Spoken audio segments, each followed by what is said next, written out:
जाति तो ठीक हो सकती है, आप जिस समाज में पैदा हुए हैं, आपके समाज का इतिहास है वो तो बेहतर है, लेकिन जातिवाद कहीं से भी उचित नहीं है। जैसे आप सनातन धर्म की बात कर लीजिए, मैं सनातनी हिंदू हूं, तो सनातनी हिंदू का मतलब कि सनातन सर्वधर्म समभाव की बात को एक्सेप्ट करता है। ओरिजिनल सनातन को जो समझता है वह सनातन की इतनी पावर है। योगी जी देखिए, वह कोई जातिगत नहीं, उन पर जो जातिगत आरोप लगते हैं, योगी जी कहीं से जातिगत नहीं। आप जानते हैं कि या तो थोपा हुआ नौजवान या तो सोने का चम्मच लेकर के पैदा होने वाला युवाओं का ठेकेदार वो तथाकथित राजनीति की विरासत को संभालते रहा। रानी टीवी के विशेष प्रोग्राम नेता हम ही है कल के में आपका स्वागत है। मैं हूं अमरेंद्र प्रताप सिंह और आज हमारे गेस्ट हैं शशांक शेखर सिंह पुष्कर। शशांक शेखर सिंह पुष्कर के बारे में आपको बता दूं कि छात्र नेता के रूप में इन्होंने बहुत संघर्षशील अपना समय पूरा किया और उसके बाद राष्ट्रीय युवा अधिकार मंच, समाजवादी युवा अधिकार मंच के नाम से एक ऐसा संगठन बनाया जिसने उत्तर प्रदेश ही नहीं देश में एक बहुत बड़े नेटवर्क को तैयार किया। और अब जनसत्ता पार्टी ऑफ इंडिया के माध्यम से राजनीति में सीधे इन्होंने एंट्री कर ली है। Jansatta party of India Bihar चुनाव में पहली बार अपने कैंडिडेट्स उतारने जा रही है। आपका स्वागत है शशांक शेखर सिंह। धन्यवाद। ये जो छात्र नेता से और राजनेता तक का सफर रहा, इसमें क्या कुछ अनुभव रहे और किन किन से क्या कुछ सीखने को मिला? देखिए, किसी भी राजनीति के एक अंतिम मुकाम तक पहुंचने के लिए छात्र राजनीति का होना बहुत आवश्यक है। वर्तमान में उस छात्र राजनीति को कुचलने का एक प्रयास भी है। आप देखेंगे कि मैक्सिमम जो सरकारों के मंत्री रहे होंगे या वर्तमान सरकारों में है, वो कहीं न कहीं छात्र राजनीति से उनका सरोकार रहा है।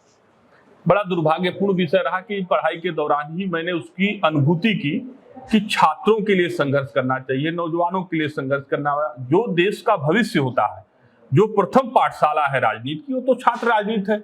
उसको जब कुचला जाएगा तो निश्चित रूप से आने वाले समय का या आने वाले भविष्य का जो हम लीडरशिप तैयार कर रहे हैं उस पर कहीं न कहीं एक प्रश्न चिन्ह अंकित होगा। आप जो चीज चाहते हैं, जो आप उसमें क्वालिटी चाहते हैं, उसमें गिरावट आएगी। अच्छा, भविष्य की जो राजनीति है उसमें आपका अपना खुद का क्योंकि प्रैक्टिकल अनुभव है, उसमें डिजिटल मीडिया का कितना बड़ा रोल आप मानते हैं? अभी नेपाल में जो आपने देखा या बांग्लादेश में जो आपने देखा, कहीं ना कहीं डिजिटल मीडिया जो है या डिजिटल माध्यम जो है उन सब से ही उत्प्रेरित, उन सब से ही कहीं ना कहीं इन्फ्लुएंस थे वो सारी चीजें जो बांग्लादेश में हुआ या जो नेपाल में भी हुआ। आप भारतीय राजनीति में, भविष्य की राजनीति में डिजिटल मीडिया का कितना समावेश है? देखिए, डिजिटल मीडिया किसी भी चीज को जल्दी में कोई बात अपनी कहनी हो, जल्दी कोई फास्ट सर्विस देनी हो, तो उसके लिए एक अच्छा प्लेटफॉर्म है, लेकिन कहीं न कहीं इसका दुरुपयोग भी हो जाता है। डिजिटल का माध्यम हम सदुपयोग के हिसाब से देखें तब तो बेहतर है, लेकिन जो नई पीढ़ी है, युवा पीढ़ी है, उस डिजिटल के नाम पर कहीं न कहीं उसको भ्रमित या उसको कागज में लेकर के उसको दिशाहीन करने की स्थिति में ला दिया जाता है। तो मुझे लगता है कि डिजिटल प्लेटफॉर्म को सही तरीके से उसकी क्या उपयोगिता हो सके, इस विषय पर भी ध्यान देने की आवश्यकता है। जो हमारे जो भारतीय कल्चर है, भारतीय कल्चर प्रैक्टिकल चीजों को ज्यादा मानता है। अब उसका डिजिटल चीजों का किसी एक दल ने, किसी एक पार्टी ने या वर्तमान के समय के किसी ने उसका लाभ लिया तो किसी को उसका नुकसान भी झेलना पड़ा। तो दोनों तरफ चीजें हैं और डिजिटल मीडिया पे मुझे लगता है आप चाहते हैं कि नियंत्रित, आप कहना है कि एक नियंत्रित व्यवस्था हो। हाँ, मतलब उसका उपयोग हो, लेकिन एक नियंत्रित व्यवस्था हो ताकि लोग उसका उपयोग कर सके। ठीक है जी, धन्यवाद। जनसत्ता पार्टी ऑफ इंडिया जी दल बनाया आपने जी, और बिहार में पहली बार आप चुनाव में सीधे पार्टिसिपेट करने जा रहे हैं। बिहार होके आए हैं आप, कैसा रिस्पांस है? एक नए दल के प्रति आपको क्या लगता है? बिहार में लोगों के बीच में क्या कुछ लगा आपको, कितनी ताकत बन पाई? उत्तर प्रदेश और बिहार की एक ही चुनौती रहती है, उसको जाति फैक्टर मानते हैं लोग। लेकिन जो हमारी शुरुआत रही है, आप जानते हैं कि 12-13 वर्ष पहले जब हमने इस यात्रा की, राजनीतिक यात्रा की शुरुआत की थी, छात्र राजनीति की शुरुआत की थी, युवा राजनीति की शुरुआत की थी, तो हमारा एक ही पैटर्न था कि जो नई पीढ़ी का युवा है उसको एक मंच पर कैसे लाया जाए। तमाम राजनीतिक दलों ने, चूंकि आप जानते हैं कि या तो थोपा हुआ नौजवान या तो सोने का चम्मच लेकर के पैदा होने वाला युवाओं का ठेकेदार वो तथाकथित राजनीति की विरासत को संभालते रहा।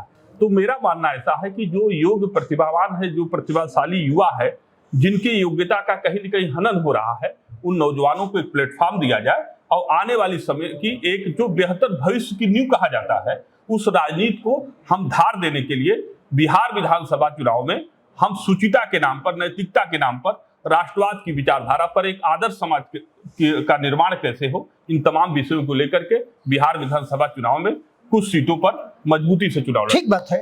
एक सवाल उठता है, निषाद पार्टी, संजय निषाद जी, उनको सबसे बड़ा नेता जो मिला वो उनका बेटा मिला, फिर दूसरा बेटा मिला और अब तीसरा बेटा।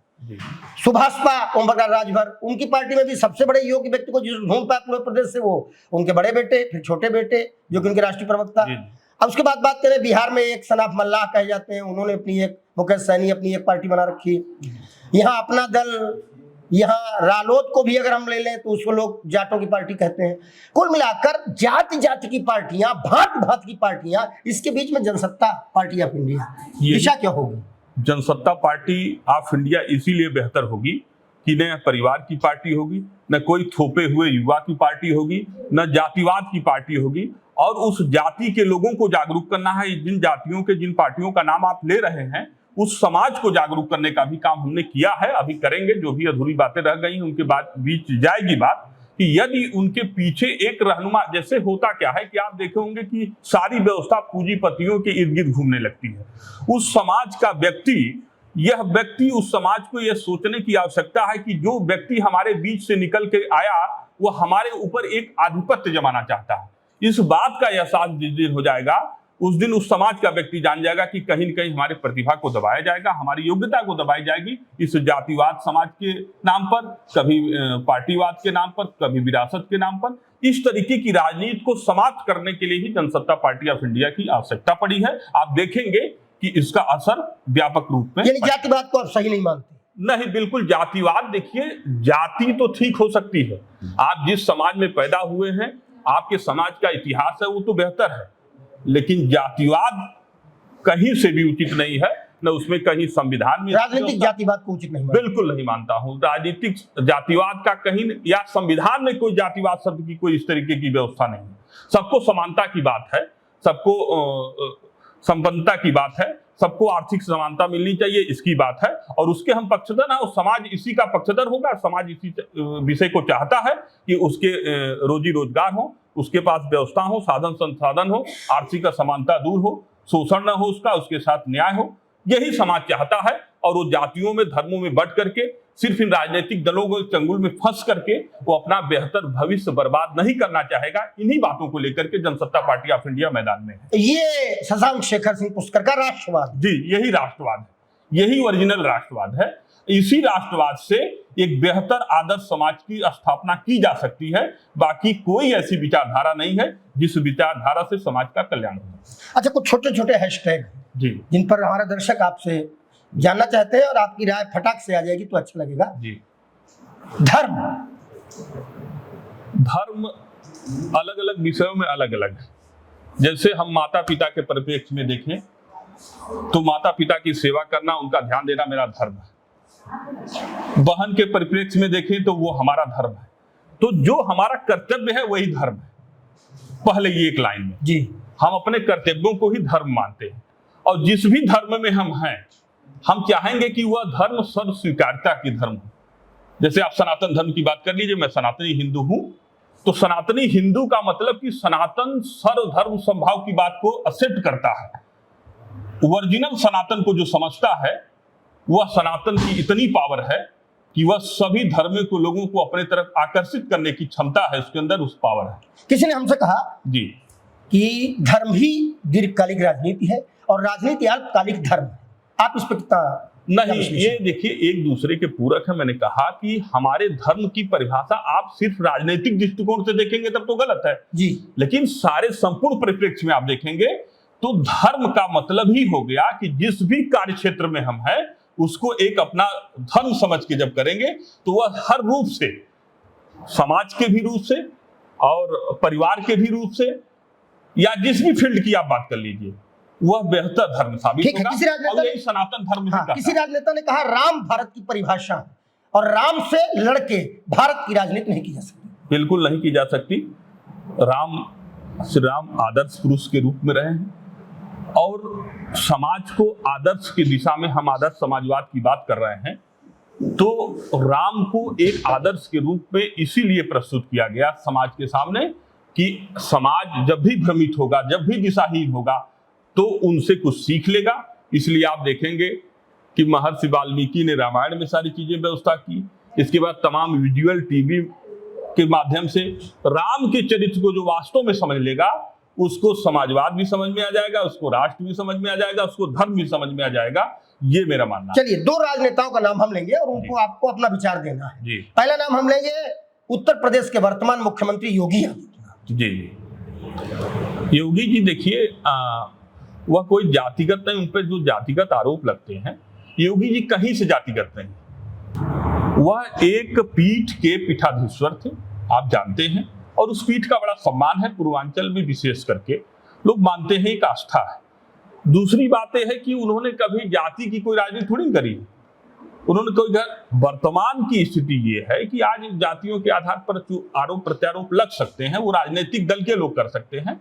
लेकिन अगर सारे लोगों में, अगर आपके पास 4 विकल्प है, पूछा जाए बेहतर कौन, तो अगर मुझसे पूछा जाए तो इसके पहले वर्तमान में जो चल रहा है, तो बेहतरी के तौर पर यदि आप व्यक्तिगत राय मेरी चाह रहे हैं, तो वर्तमान मुख्यमंत्री जी की कार्यशैली और उनकी कार्यक्षमता पर कोई प्रश्न चिन्ह नहीं होता। ठीक है, दूसरा नाम हम लेंगे उत्तर प्रदेश के पूर्व मुख्यमंत्री और वर्तमान में पीडीए की राजनीति कर रहे अखिलेश यादव। देखिए, मैंने आपसे कहा कि एक विषय थोपा हुआ नौजवान, थोपा हुआ नेता, सोने का चम्मच लेकर के पैदा हुआ नौजवान। आप जिस समाजवाद की परिभाषा है, क्या कहीं से समाजवाद की बात आपको दिखाई दे रही है? क्या अखिलेश यादव जी का समाजवाद पीडीए है? ये बात तो पता नहीं कौन उनका सलाहकार है। वो आदरणीय नेताजी मुलायम सिंह यादव के संघर्षों को सिर्फ पीडीए तक सीमित कर देना चाहते हैं। अब मैं उनकी बुद्धिमत्ता को और उनके रणनीतिक सलाहकार को मैं क्या बताऊं? समाजवाद का, मुझे सही मायने में समाजवाद का अर्थ ही ये है कि जिसमें सर्व समाज के लोग निहित हों, सर्व समाज की बात हो, अपनी विचारधारा समाज को लेकर के हो और समाज उसको एक्सेप्ट करे। हम सिर्फ सत्ता के लिए लोगों को जातियों में बांट करके, वर्गों में बांट करके, धर्मों में बांट करके राजनीति करें, मुझे नहीं लगता है कि वह दीर्घकालिक राजनीति होगी। हाँ, कुछ समय के लिए आप कर सकते हैं और उसका रिजल्ट आप देख भी रहे हैं, सत्ता से दूर हैं और वर्तमान में सरकार दूसरी बार रिपीट कर रही है। अगर इसी तरीके का कोई विकल्प कोई अच्छा नहीं समझ में आएगा, तो जो विकल्प होते हैं जनता के सामने, उसी में से कोई चुन लिया जाता है। इसलिए हम लोगों ने सोचा कि वर्तमान में एक बेहतर, एक आदर्श समाज को स्थापित करने के लिए इस समय नई पीढ़ी को एकजुट होना आवश्यक है, नई पीढ़ी के नौजवानों को एकजुट करना आवश्यक है, जो भविष्य की नींव है। इसलिए हम चाहते हैं कि जो स्थानीय स्तर पर जो नौजवान संघर्ष कर रहा है, जो राजनीति में, समाज में कुछ करना चाहता है, उसको एक मंच दिया जाए, उसको फोरम, और इसलिए जेपीआई बनी। बिल्कुल ठीक है। शशांक शेखर सिंह पुष्कर, हमने अपने सवाल पूछे, उन्होंने अपने जवाब दिए। सवाल टेढ़े हो सकते हैं और जवाब मेढ़ा हो सकता है, लेकिन बात तो उन्होंने कही अपनी। अब सवाल इस बात का है कि नेता हम ही है कल के में, हम इसी प्रकार से हर जिले से उन साथियों को जो राजनीति में एक दृष्टिकोण लेकर के आना चाहते हैं, राजनीति में एक दिशा तय करके आना चाहते हैं, आपको रूबरू कराते रहेंगे, बात कराते रहेंगे। तब तक के लिए नमस्कार, मिलते हैं जल्दी किसी और हस्ती से।